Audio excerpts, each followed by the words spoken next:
이거를 읽었던 본문의 말씀은 하나님의 명령을 쫓아가지고 레위인들 가운데 30세 이상으로 50세 이하까지 이렇게 회막 일을 할 만한 사람들을 계수하는 그런 장면입니다.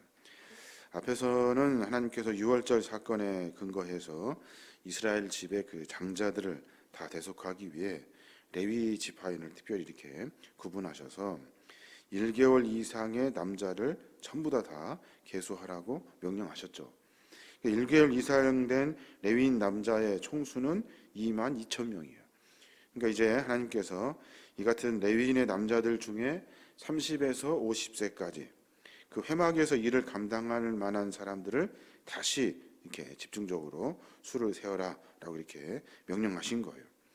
그 수를 세 보니 레위 지파 가운데 30에서 50세까지의 인원이 수가 8,580명이 돼요.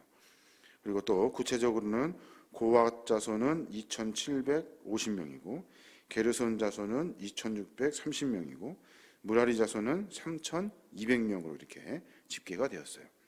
그러니까 레위인 전체 총수 2만 2천 명 중에 한 3분의 1가량인 8,580명으로 이렇게 추려진 거죠.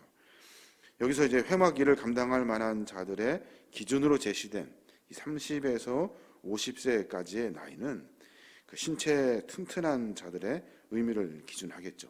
왜냐하면 광야에서 여러 성막에 봉사하는 대부분의 일들은 이렇게 걷고 짖고 움직이고 이런 일들이기 때문에 아마 육체적으로 아마 힘이 필요했을 거예요.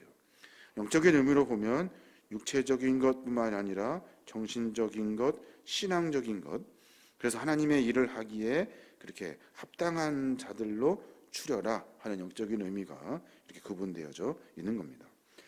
30에서 50세의 나이는 아마 모든 것이 완숙한 그런 완숙의 나이일 거예요.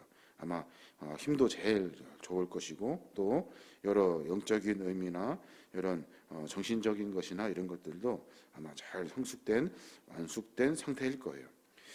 분명한 것은 이제 구약에 있는 말씀과 신약의 시대, 오늘날의 시대와 비교해서 문자적으로 그대로 적용하기는 아마 쉽지 않을 겁니다. 쉽게 말하면 그 당시에는 힘과 이렇게 나이에 따라서 구분했다면 오늘날에는 아마 신학의 인격의 나이를 아마 의미하게 될 거예요. 인격의 나이, 신앙의 나이. 30에서 50세처럼 장성한 자들처럼 주님의 일을 감당하기에 합당한 사람들을 하나님께서 선택하셔서 그 일을 맡기신 겁니다. 사도 바울이 고린도전서 3장에 보면 여러 제자들을 이렇게 훈련하는 장면이 나와요. 거기에 보면 사도 바울이 하는 말이 있어요. 고린도전서 3장 2절에 보면 내가 너희를 젖으로 먹이고 밥으로 하지 아니하였으며 이는 너희가 감당하지 못하였음이라 라고 말해요. 사도 바울 역시 영적으로 감당할 수 있는 사람들에게 영적인 수준에 맞추어서 그 일을 맡기었고 교육도 마찬가지 그렇게 시켰다는 거예요. 그러니까 교회 봉사하기에 적임자라고 생각했던 사람들을 불러 모아서 알맞게 하나님의 말씀들을 잘 이렇게 요리해서 잘 이해할 수 있도록 그렇게 했다는 겁니다. 신앙적으로 성숙하다는 것, 믿음으로 성숙하다는 것은 아마 큰 의미를 갖고 있을 거예요. 기도하는 것, 봉사하는 것, 헌신하는 것, 또 주 앞에 예물을 드리는 것, 모든 것을 아마 다 포함하고 있을 거예요. 특별히 신약 시대를 보면 직분자를 뽑아 세울 때는 본을 봐요. 본. 그 사람이 믿음과 신앙으로 다른 사람에게 본을 보일 수 있는가? 하나님 말씀대로 잘 지키며 사는가? 인격적으로 성숙되어 있는가? 그들의 모습을 통해 그리스도를 만날 수 있는가? 하는 이런 본. 그러니까 자기들의 개인적인 영광, 하나님이 드러나는 삶의 모습을 보고 직분자를 선택하게 됩니다. 그래서 그 일들을 통해서 많은 사람들이 또다시 하나님을 알고 신앙의 깊이를 깨닫게 되는 거죠. 그럼 이제 내가 한번 생각해 봐야겠는데 내 모습을 한번 생각해 봐야 돼요. 내가 과연 주님의 일을 하기에 또 어쩌면 영적으로 신앙적으로 성숙한 자인가? 내가 주님이 계수를 한다 하시면 이제 추린다 하신다 하면 내가 계수 받을 만한 그런 일들을 하고 있는가? 기준에 미달되어서 부적격자로 이렇게 판명되지는 않는가 하는 것들을 깊이 생각해 봐야 합니다. 레위인들이 1개월 이상으로 22,000명을 계수합니다. 그 중에 3분의 2가 다 탈락하고 8,500명, 3분의 1 정도만 하나님의 선택을 받아 그 일을 감당하게 됩니다. 성도는 주의를 감당하기에 앞서서 합당한 자로 인정을 받아야 하는 거예요.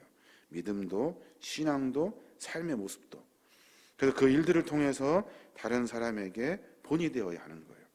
세상의 기준의 본이 아니라 신앙과 믿음과 영적인 모습에서의 본. 그를 통해 하나님을 다시 만날 수 있게 되어야 하는 겁니다. 우리 신앙의 모습을 한번 깊이 생각해 볼 필요가 있어요. 영적인 나이가 내가 하나님 보시기에 합당한가 하는 것들을 깊이 생각해 봐야 하는 겁니다. 그래서 하나님은 우리에게 영적인 자들을 선택하여 일을 맡기셔요. 그때 내가 고심하고 기도하고 그리고 모든 것들의 기준이 하나님에게 맡겨져 있다면 우리에게는 단순하게 순종하는 것밖에 없죠. 사람에게 순종하는 것이 아니라 하나님의 말씀에 근거해요. 이것이 교회를 위한 일인가? 이것이 복음을 위한 일인가? 이것이 하나님 나라의 마음에 합당한 일인가? 하는 것을 성숙한 믿음으로 판별할 수 있어야 하는 겁니다. 뿐만 아니라 내가 누구에게 본을 보여야 한다 하는 것, 이 거룩한 부담을 가지고 살아야 돼요. 신앙과 믿음은 본을 보임으로 말미암아 다른 이들이 자라나게 되어 있어요. 사도 바울과 함께했던 수많은 믿음의 형제들이 누구를 보고 있습니까? 사실은 예수 그리스도의 말씀을 통해 배우고 있지만 바울을 통해서 그 본을 배우고 있어요. 여러 일들을 하는 것들을 보고 우리도 저렇게 해야 하는구나 하는 것을 본받게 되는 겁니다. 뿐만 아니라 신앙의 성숙을 만난 사람들은 세상의 것에 마음을 두지 않아요. 물론 어려운 일입니다. 세상에 살고 있으며 세상에 마음을 두지 않는다는 것은 참 말이 안 되는 일이기도 하지만 분명히 해야 할 일과 하지 말아야 할 일들을 분별할 줄 알아요. 신앙의 성숙은 거기에 있는 거예요. 세상에서 악한 모든 일들, 육적인 모든 일들을 자기 좋을 대로 내 기분이 좋아지니까 하는 일들은 다 꺾어낼 수 있는 성숙이 있어야 돼요. 조금 어렵고 힘들지만 내가 주님을 위해 봉사하고 헌신하여서 그것이 주님의 마음에 합한 일이고 주님이 기뻐하시는 일이라면 희생하고 헌신하고 수고하는 일을 마다하지 않는 거예요. 그렇게 할 수 있는가 하는 것을 오늘 묻고 계시는 겁니다.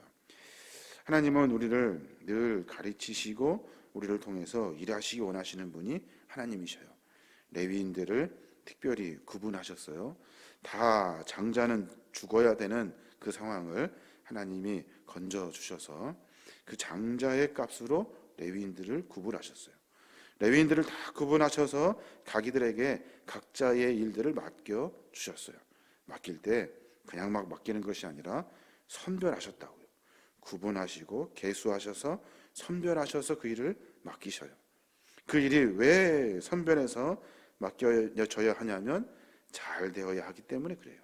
성막이 이렇게 허는 일, 다시 옮기는 일, 다시 짓는 일 이런 것들이 한치의 오차도 없이 빠른 시간에 잘 되어야 하기 때문에 하나님이 그래요. 오늘도 우리가 명예권사 교육 또 집사 교육 오해 계속 있습니다만은 그렇게 하는 이유가 바로 거기에 있어요. 교회가 잘 되어지기 위해서 하나님의 거룩한 나라를 세워가기 위해서 바쁘지만 훈련 받아야 되고 힘들지만 헌신을 각오해야 하는 거예요. 어렵지만 주님이 원하시는 일에 내 모습을 꺾어낼 수 있어야 하는 거예요. 이게 신앙의 성숙을 맡은 자들의 삶의 모습이 되는 겁니다.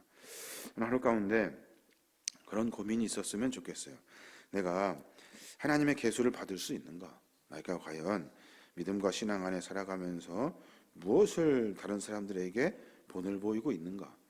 또 세상의 기준을 가지고 교회 안에서 마치 그것을 가지고 선택받은 것처럼 일해야 하는 것이 아니라 하나님의 기준으로 내가 과연 계수받을 자인가 하는 것을 깊이 묵상해 보고 내 삶을 고쳐내야 될 줄 믿습니다.